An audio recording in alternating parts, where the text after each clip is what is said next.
મુંબઈના બધા આર્ટિસ્ટો અને કલાકાર પાર્થભાઈ શુક્લ અને નયનભાઈ શુક્લ જેઓ વાગલે કી દુનિયાની અંદર પણ ઘણી બધી વાર આપણને જોવા મળે છે, એમના દ્વારા આજે રજૂ કરવાનું છે.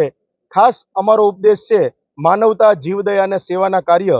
વર્ષ દરમિયાન અઢળક પ્રોગ્રામો અમારા ગ્રુપ દ્વારા કરવામાં આવે છે અને આ પ્રોગ્રામને અમે એટલા માટે જ લાવ્યા છીએ કે લોકો સુધી આ સેવા યજ્ઞનો એક મેસેજ પહોંચે અને આ મેસેજ દ્વારા અનેક લોકો આ સેવાની અંદર જોડાઈ શકે, એ માટે અમે આજે આયોજન કર્યું છે.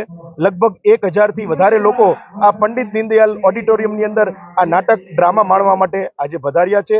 જય જીનેન્દ્ર, હું પૂજા ચેતન ગોસલિયા. આ નાટક વિરહથી વૈરાગ્ય સુધીનું one of the excellent topics છે અને અત્યારે ઓડિયન્સ જોઈ શકીએ છીએ કે મોર દેન 1000 પ્રેઝન્ટ છે અહીંયા. અને જે ટોપિક ખાસ કરીને જે જૈનોને ખૂબ લાગી આવે એવું છે કે ઋષભદેવ ભગવાન ઉપરનું, કે કોઈ જૈનો મિસ જ ના કરે. ટોટલી એક્સાઇટેડ છીએ આ જોવા માટે થઈને અને it is one of the best topics જે અમે લોકો કોઈ પણ વિચાર બી ના કરી શકીએ. So totally waiting for that. And જેનું નામ છે વિરહથી વૈરાગ્ય સુધી. આ નાટક બનાવવાનો મૂળ ઉદ્દેશ્ય જે હતો કે જગવલ્લભ સુરેશ્વરજી મહારાજ સાહેબ, જેમણે આજે ઇનફેક્ટ એમનો દીક્ષા દિવસ પણ છે, એમણે એક સુંદર મજાનું સ્તવન લખ્યું છે જે માતા મરુદેવા અને ઋષભદેવજી વચ્ચેના સંવાદની એક સરસ મજાની ઘટના છે. આપણા સમાજમાં પણ જ્યારે એકનો એક દીકરો હોય ને એકનો એક દીકરો જ્યારે સંયમ પંથે જવા માંગતો હોય તો આપણા સમાજમાં માતા પિતા થોડા ડગી જાય છે.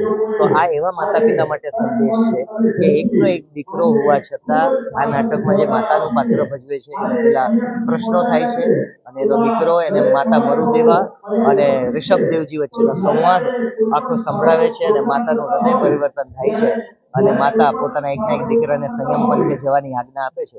તો આ નાટક જોઈને અમારી ઈચ્છા છે કે ઘણા એવા માતા પિતાને પ્રેરણા મળે અને આ નાટક હસાવે છે, રડાવે છે અને દરેક જૈનીને એક જૈન હોવાનો સાચો અનુભવ અને